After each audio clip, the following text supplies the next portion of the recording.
Ladies and gentlemen, before the video starts, I would like to take a moment to remember the life lost and those affected by the tragic bomb blast at a train station in Pakistan. This devastating event has taken the lives of 26 innocent people and injured many more, leaving families and communities in deep grief. In times like this, my heart goes out to all those mourning loved ones and those facing the challenge of healing from this tragedy. To everyone in Pakistan and to those around the world impacted by this loss, please know my thoughts are with you. May the victims rest in peace, and may we see a world free from such acts of violence. Thank you.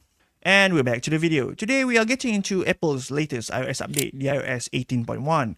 Let me tell you, it's causing quite a stir. If you thought the days of unlocking phones was already hard enough, Apple just upped the ante. We are talking about the new inactivity reboot feature, and yeah, it's basically giving law enforcement a big middle finger. So Apple quietly added this feature to iPhones where if your phone's inactive for a while, like say you leave it on your nightstand or it just sits there on your coffee table, it's going to reboot. And when it reboots, it locks itself up real tight, as in nobody's getting in without the passcode, not even the police with the fancy unlocking tools. Yep, this is Apple's way of saying your data is yours and only yours. Apple has a long history of playing the privacy card ever since the iPhone 5S and that first fingerprint sensor. Apple's been positioning themselves as the privacy champions of the big tech. They've even had a legal standoff with the FBI. Yep, back in 2016, Apple refused to unlock an iPhone involved in a pretty serious case. They were like, nope, we are not touching our encryption, and this new feature, it feels like the next chapter in that saga. Let us get into how this inactivity reboot actually works. If your phone hasn't been used in a while, it basically decides to take a nap by rebooting. Now, a regular restart might not sound that dramatic, but when it comes to iPhone, a reboot means lockdown. Once it's rebooted, you've gotta use your passcode to get back in. Face ID? Nope. Fingerprint? Not happening.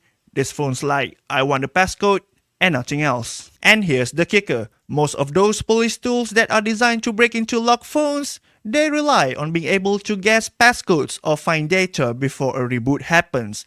So this new feature, it's throwing a huge wrench in their plans. And of course, law enforcement isn't thrilled. iPhone's becoming a nightmare for police to unlock. There are even calls from some officials to pressure Apple into toning down their security a little bit. They are saying this update makes it impossible to get into phones when they really need to. For them, it's like hitting a new level of security boss they cannot beat. Apple's point of view is that everyone has a right to privacy. They are like, your phone is basically a little treasure trove of your life. Your photos, your message, or maybe some embarrassing karaoke video, or some other stuff, if you know what I mean. They want to make sure that if anyone, including the police, tries to access that treasure trove, they're gonna need some serious permission, like a passcode that only you know. But law enforcement has their angle too. They are saying, look, in certain cases, like investigating crimes, having phone access can be crucial. Imagine someone's phone has the information about a crime, and it's just sitting there, but it's locked up so tight they cannot get in. They feel like this security is getting in the way of justice.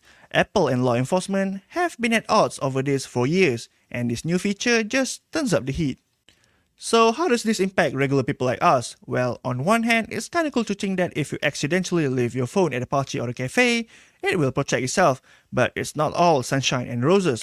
Apparently, some people are experiencing these random reboots while they're using their phone, which is not exactly what you call convenient. Imagine you're in the middle of a long text conversation, maybe something juicy, and boom, your phone decides it's had enough and just reboots. I mean, it's kinda like your phone saying, this drama? Nope, I'm out. So yeah, it's a bit of a double-edged sword here.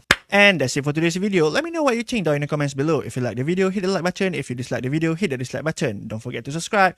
And thanks for watching, and I'll see you on the next news. Bye-bye.